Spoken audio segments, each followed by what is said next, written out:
Want to do some meal prepping? Whether you're joining me on TikTok or YouTube or Substack, welcome.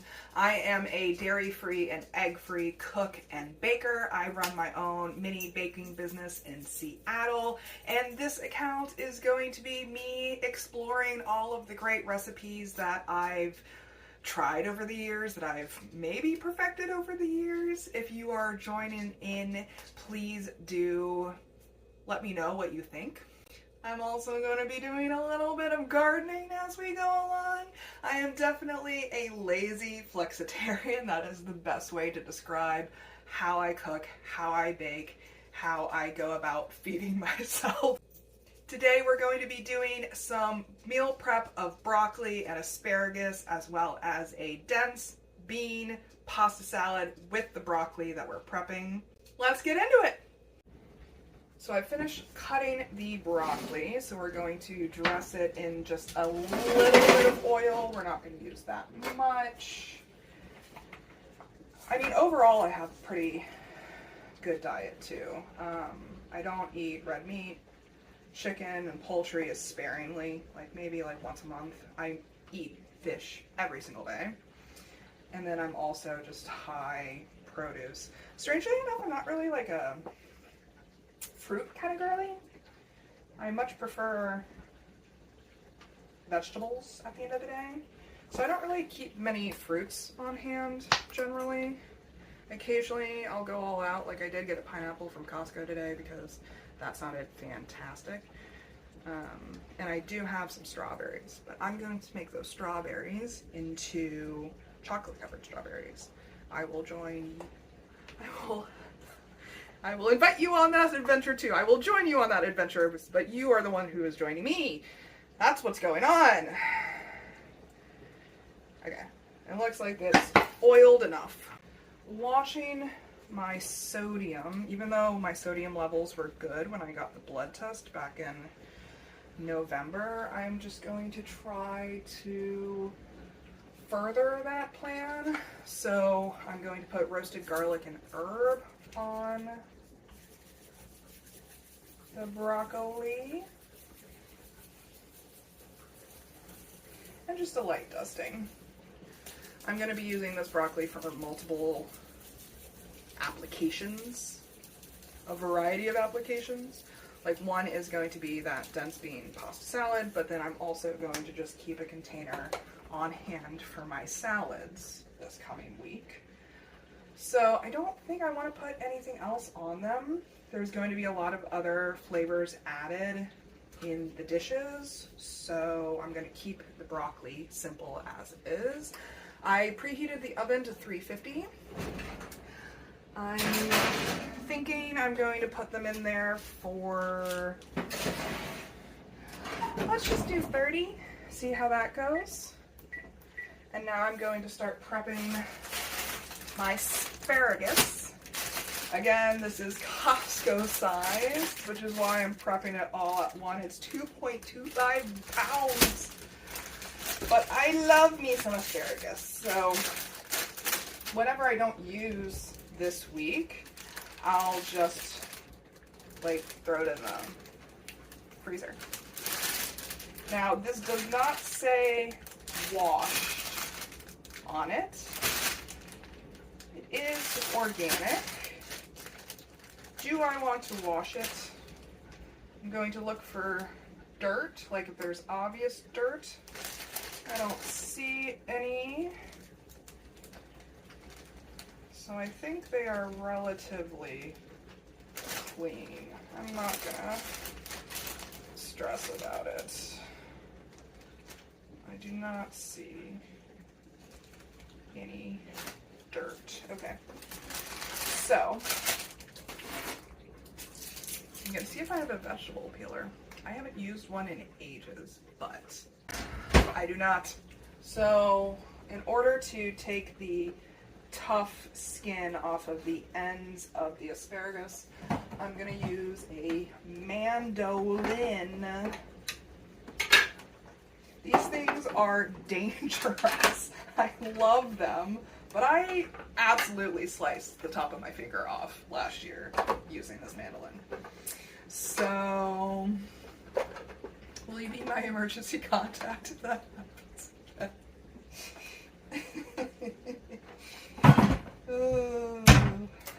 Alright. So all I'm going to do is run. Yeah, see, that works. So I'm holding the mandolin tight to my cutting board and I'm swiping down with the head of the asparagus at the bottom against the mandolin's blade so that it peels that thick, tough skin off the bottom. I'm just rotating it to get to all sides. I'm just keeping an eye on that skin. Oh, I just broke it. Okay. If asparagus breaks naturally at a certain point, that's a natural breaking point for it to be completely repetitive and use the exact same words. When you are prepping asparagus, you can just bend it, and wherever it breaks is a good place for it to break. Like, let it do what it needs to do. Don't force it to break in a particular direction. I mean, you can, but this is a lot easier. So I'm just going to break off all of these ends and do a little bit of shaving. But it's breaking again on me, so maybe I'm just going to give up on the shaving. I just get rid of the bottoms. This is pretty thick though. Maybe if it's thin, I won't shave it. But if it's thick, I will. I don't know. This is all an experiment at the end of the day. Really, that's how cooks learn. It's just trial and error and experimentation. And I've experimented for many, many years at this point. Yeah, see, this is just breaking on me, so whatever. If it wants to break, it's gonna break. I'm not here to control this asparagus. I'm just here to make it yummy.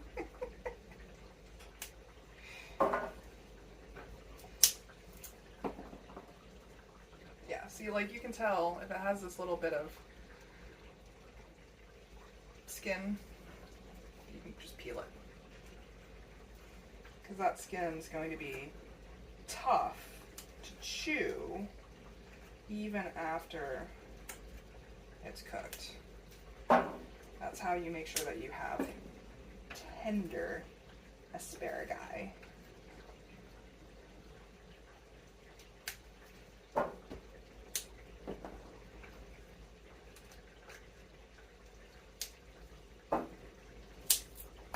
See, another little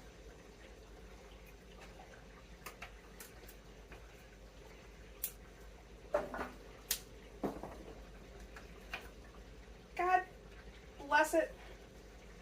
I got my fingernail in there. These mandolins. This is also why keeping long fingernails is kind of a good idea sometimes.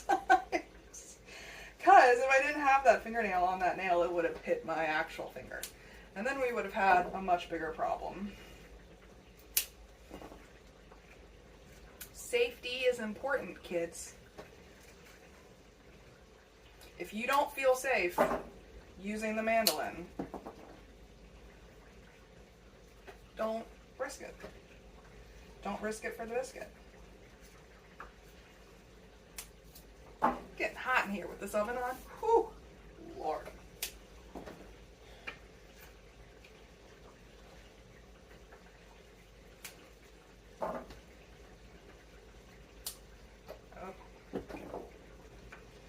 Sometimes it'll be a long break. See, it broke here, and that's like the entire end is gone, but I'm just going to trust that the entire end needs to be gone. With asparagus, it's a wild plant, so you have to let it have its wild nature. It's not a domesticated plant. I mean, it is, but not really. this is gonna take forever, so I'll be back. The asparagus has been broken. Whoop. It almost spilled. I caught it though. I got reflexes. So we're gonna do a little more oil.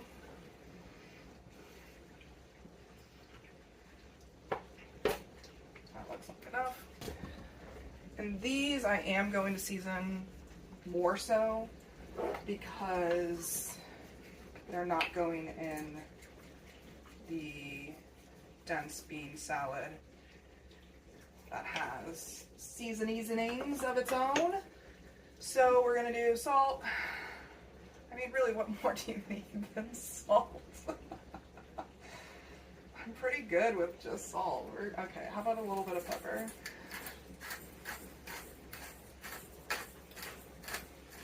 Okay, I mean, yeah, you really can't go wrong. Just mixing it up. I love how opinionated asparagus is. It's a very opinionated plant. It has very strong ideas about how it should be broken, how it should be eaten, but it has no qualms about where it should be grown. Like, it's the plant of consent. Alright. That's also going in the 350 oven. The broccoli is currently at 14 minutes, so I think that's also a good time for the asparagus. No point in... Man, that nail that I hit needs to be filed. Hold, please! I had to open a window. It's getting hot in here. Where's my drink?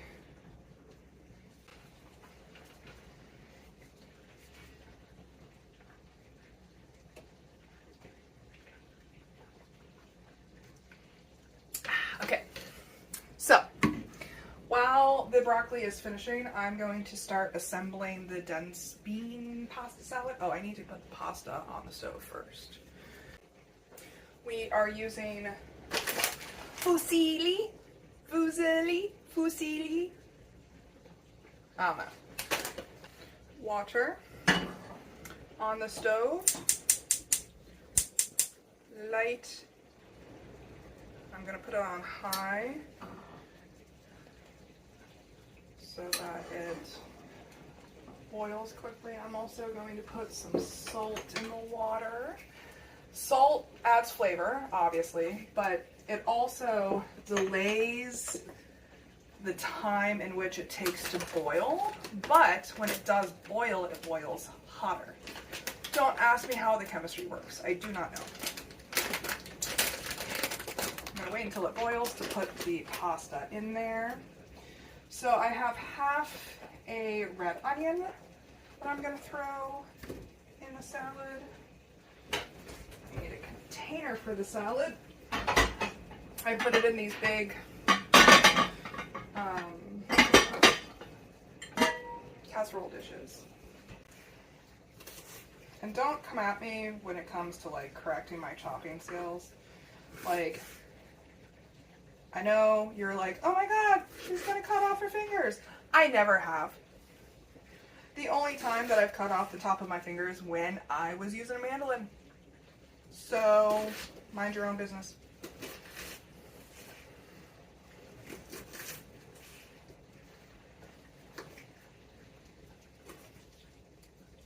Alright, onions. Check.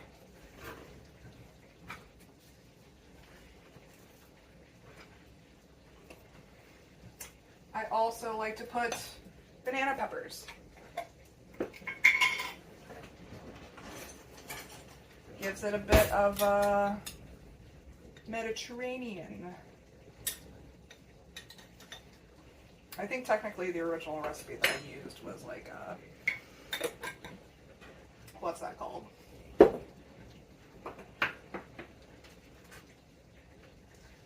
Cue the Jeopardy theme song while I try to think of what that antipasta, that's the word that I'm looking for. It was an antipasta pasta salad. However, there were quite a few ingredients that I couldn't eat. in the original recipe. So I substituted and altered to my heart's content. The banana pepper stayed though. That was one thing that I did not alter. And in terms of measurements, I think that was like 1/4 cup of chopped banana peppers-ish. And half a red onion. I also like to include celery. I'll do 2 stalks.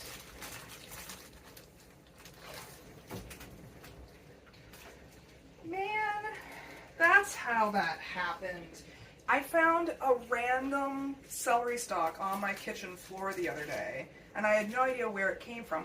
There's a hole in the bottom of the bag. It slipped out on its own. Now these have been on the floor, so I'm going to wash these before I put them back into the bag. I have realized that it's probably not a good idea to put the celery back into the broken bag from which it escaped. So we're going to cut it in half and throw it in the stasher bag that I just took the onion out of. Reduce and reuse, guys. Alright, these are the 2 stalks that I'm cutting up for the salad. See, my fingers are very far away from the blades, guys. It's fine. Again, it's about trusting yourself and just being aware of your surroundings. It's good life advice in general.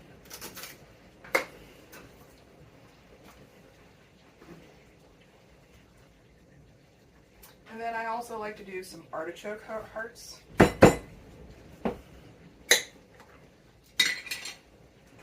I use this little hole spoon when I'm taking out drain spoon. Is there a technical term for this? You can comment that, please. Let me know if there's a technical term for the hole spoon. Because I don't know what it is. Alright, so I have like 6 pieces. 7 pieces. That feels like enough to me. And I think they're quarters. So like 3 whole artichokes plus a 4th total.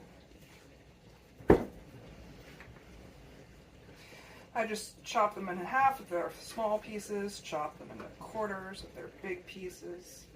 It's just bite size. That's all we're worried about right now. This isn't an exact science. Artichokes done.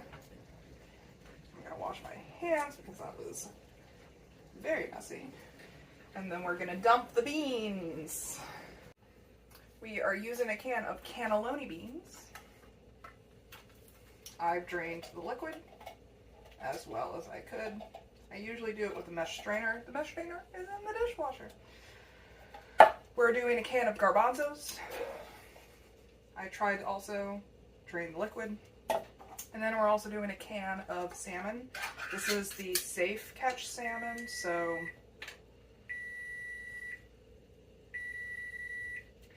they are each tested for mercury content.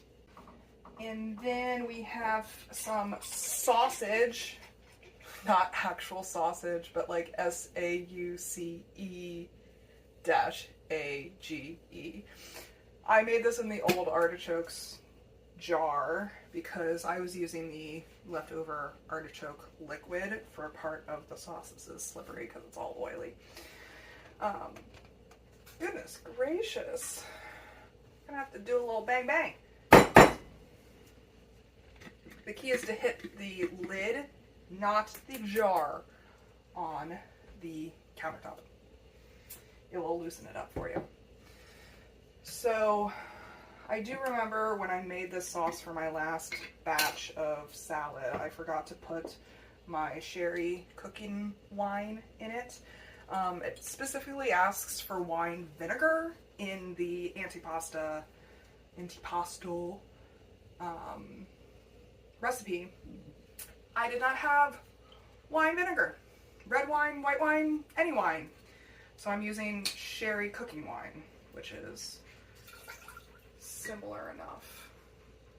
And my dog is begging to be let inside, so Hold, please. Also, that timer going off there was the timer for the broccoli. It looks crispy, crispy. You can see it here is a very hot tray, so I'm trying not to burn myself. Crispy, crispy. So we're gonna let those sit. The water still isn't boiling, but it will soon. I can feel it. I can feel it. Back to the saucy. I added the wine, sherry, whatever. I'm really not entirely sure what that is, but whatever. Now it does look like I already have garlic in there based on what came out of the jar. So I was going to add garlic. I don't think I will now because it looks like it's enough. Even though I'm generally on the side of like there's no such thing as too much garlic, I think if I put more it might be too much. So I'm also going to add some mayonnaise to make it a little thicker, just like a big glob. And then I guess mix, because we're waiting on the broccoli and the pasta still. I'm gonna smash the chunks of salmon, and then I'll spread around. Make sure everything's covered in that sauce and mayonnaise. Turning the bowl like this is one of my secret weapons, because then you can get every single side as you're mixing.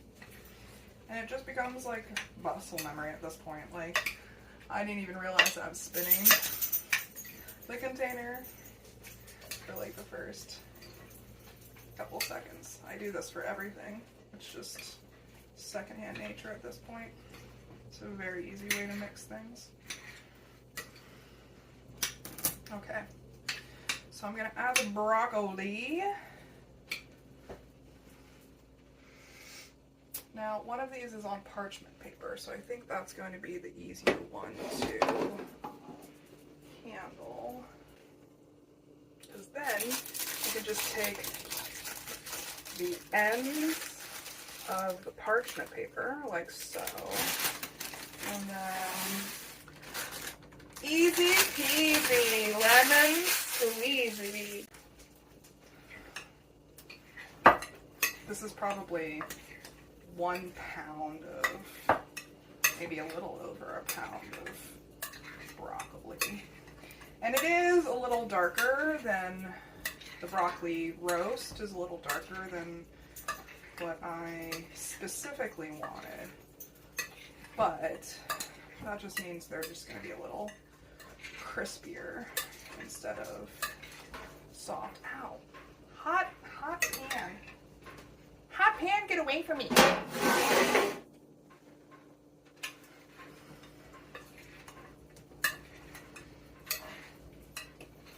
The water is starting to bubble for the pasta, but it's not a full boil yet. So I think I'm just gonna throw the pasta in there anyway now. Let it do what it does best. I only do about 1/4 of this container because it has 8 servings per container. So 1/4 would be like 2 servings, which is roughly 1.5 cups.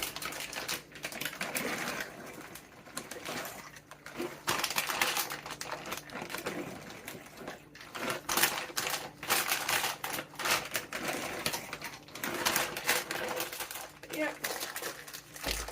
Like I said, I'm going light on the carbs these days, so that's why it's mostly vegetable with a little bit of the pasta. I'm also going to be taking out the asparagus.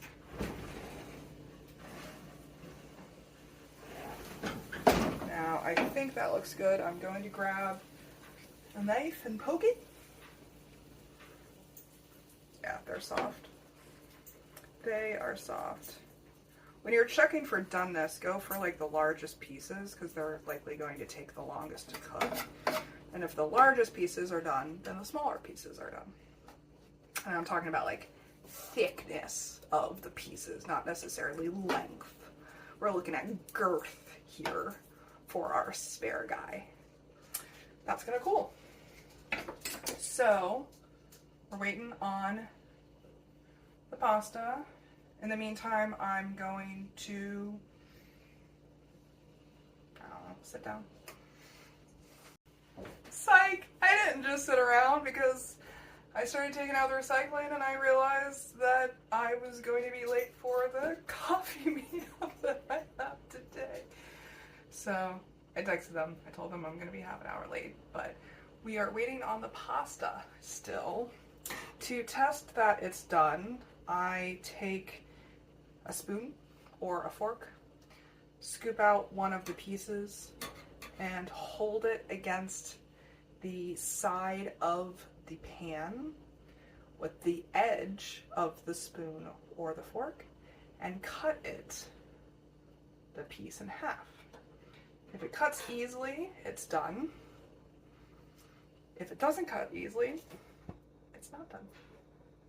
It is done. So we're gonna do a colander, drain it, add it to the salad. The kitchen sink is currently full of dishes, so I had to drain the pasta in my bathroom sink. You do what you gotta do. Because I'm not gonna have a chance to wash those dishes before I need to run for the bus. I also need to feed my dog before I leave.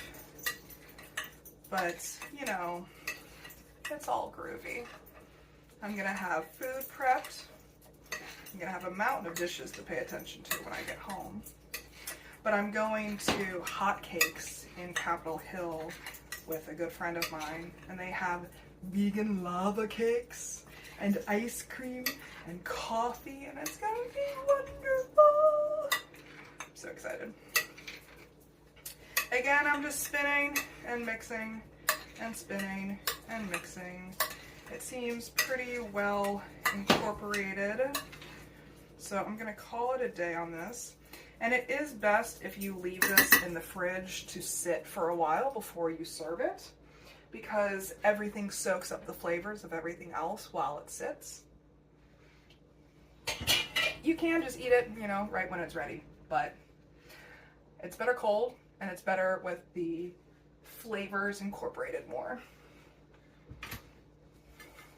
And then also, while I was running around and panicking about being late, I also put the broccoli, the extra broccoli, and the asparagus into one container so that I can use those two vegetables for my salads throughout the week. That's it. See you guys later.